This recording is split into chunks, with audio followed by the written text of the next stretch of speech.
China has a big problem right now.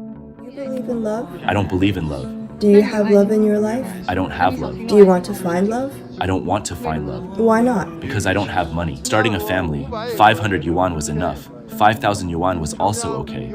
But for you to start a family with 50,000 yuan, would you dare? Even though they've got over 1.4 billion people, their population is actually going down. Now, in the last 2 years, they've lost about 3 million people.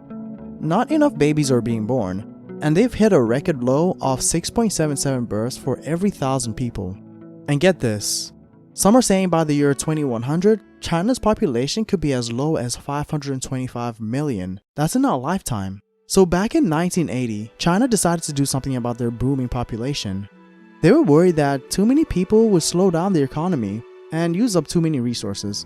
So they introduced the now infamous one-child policy.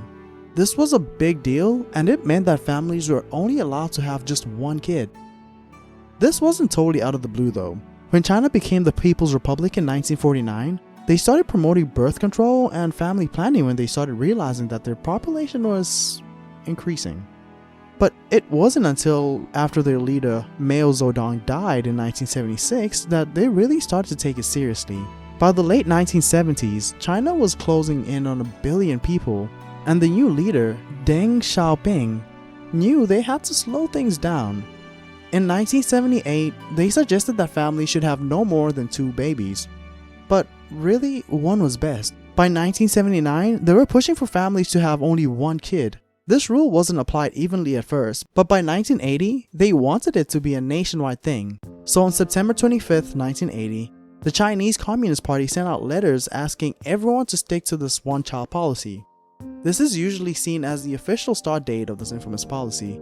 They enforced it with rewards for following the rules, and penalties for breaking them, and sometimes there were even reports of forced sterilizations and abortions.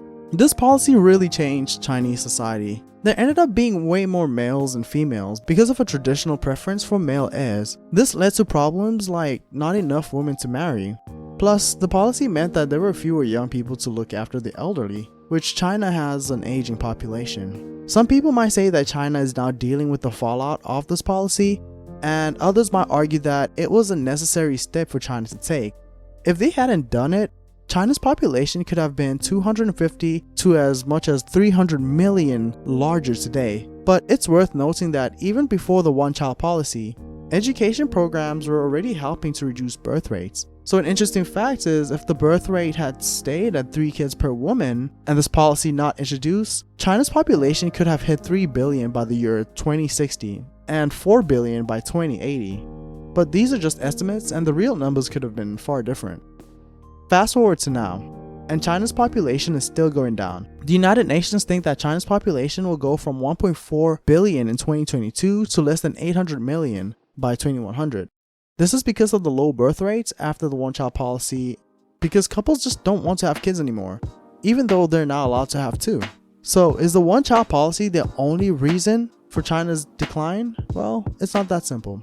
There's more to it than that. China, along with several other countries such as Bulgaria, Lithuania, Latvia, Ukraine, Romania, Greece, Estonia, and many more, are experiencing population decline.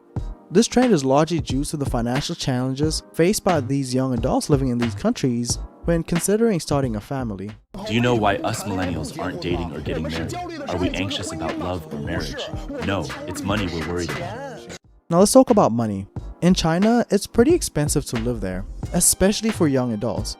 This makes it hard for them to start families. On average, a family of 4 spends about $2,000 a month, and this is not even including rent. For a single person, it's around $560 a month. Add in long hours of work and a tough job market and the rising cost of childcare and education, and it's no wonder young adults aren't having kids. I'm currently not working.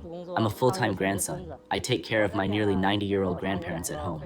I'm part of the 4 No's youth. No dating, no marriage, no buying a house, no kids. This isn't just happening in China, it's a worldwide thing. It's also happening here in America. Why is everything so expensive? Everything. I literally can't do anything. I can't even leave the house. The moment that I step, you know what? Why is everything so damn expensive? 4 years ago, my rent was $1,200 a month at a luxury apartment complex. It is now $2,100, not even including utilities. I don't want to work anymore because I'm working every day very hard and I never had money. So to wrap it up, China's one-child policy definitely had an impact on their population, but it's not the only thing that matters. The cost of living plays a significant role too, so if we want to get an understanding of its population decline, we need to look at both the policy and the economic factors. China's one-child policy has really shaped their society. The effects of this policy, along with the high cost of living, have led to a drop in population.